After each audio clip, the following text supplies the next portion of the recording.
प्राचीन काल में जब चंद्रदेव पर श्राप का प्रभाव पड़ा तो वे क्षीण होने लगे। उन्होंने भगवान शिव की आराधना की और प्रभास क्षेत्र गुजरात में एक ज्योतिर्लिंग प्रकट हुआ। यह था सोमनाथ, पहला ज्योतिर्लिंग। इसी कारण प्रभास क्षेत्र शिव भक्तों के लिए सबसे पवित्र स्थान बन गया। सोमनाथ मंदिर प्राचीन काल से ही अपनी भव्यता और अद्भुत वास्तुकला के लिए प्रसिद्ध था। मंदिर समुद्र तट पर खड़ा, सोने की कलश और विशाल शिखर से सुसज्जित, श्रद्धालुओं के लिए आध्यात्मिक आस्था का केंद्र था। दूर दूर से भक्त केवल इस मंदिर के दर्शन के लिए आते थे। इतिहास का काला अध्याय तब शुरू हुआ जब गजनी के महमूद ने 1026 ईस्वी में सोमनाथ पर आक्रमण किया।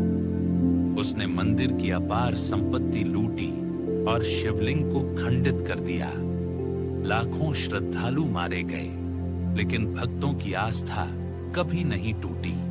भले ही मंदिर को नष्ट कर दिया गया था, लेकिन भक्तों का विश्वास अटूट रहा। हर बार मंदिर टूटता, भक्त फिर से शिवलिंग की पूजा करने आते। सोमनाथ केवल एक मंदिर नहीं, बल्कि आस्था की अजेय शक्ति का प्रतीक बन गया। गुजरात के सोलंकी शासकों ने सोमनाथ मंदिर का पुनर्निर्माण कराया। नया मंदिर पहले से भी अधिक भव्य बनाया गया। पत्थरों की नक्काशी और अद्भुत स्थापत्य से यह मंदिर फिर से शिव भक्तों का केंद्र बन गया। इतिहास गवाह है कि सोमनाथ मंदिर बार बार विदेशी आक्रमणों का शिकार बना।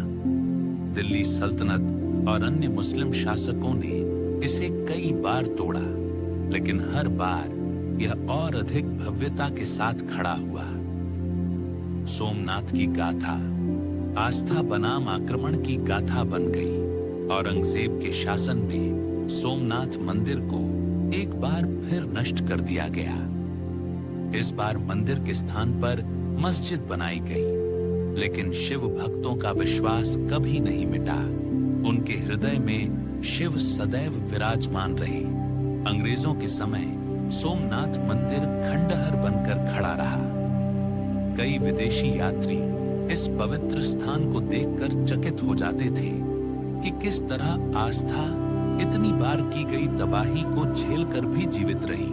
आजादी के बाद लौह पुरुष सरदार वल्लभ भाई पटेल ने सोमनाथ मंदिर के पुनर्निर्माण का संकल्प लिया। उन्होंने कहा, सोमनाथ हिंदू समाज की आस्था और पराक्रम का प्रतीक बनेगा। और स्वतंत्र भारत में मंदिर का पुनर्निर्माण शुरू हुआ। आज का सोमनाथ मंदिर समुद्र के किनारे गर्व से खड़ा है। यह केवल एक मंदिर नहीं, बल्कि हजारों साल की आस्था, संघर्ष और पुनर्जागरण का प्रतीक है। भक्तों की भीड़, घंटियों की ध्वनि और समुद्र की लहरें सोमनाथ की अमर गाथा सुनाती है। सोमनाथ ज्योतिर्लिंग की यह गाथा हमें दिखाती है कि आस्था कभी हारती नहीं। लेकिन यह तो बस शुरुआत है। भारत के 12 ज्योतिर्लिंगों में हर एक की अपनी अद्भुत कथा है। अगले एपिसोड में हम आपको अन्य ज्योतिर्लिंगों की कहानियां दिखाएंगे। अगर आपको यह कहानी पसंद आई हो तो चैनल को सब्सक्राइब करें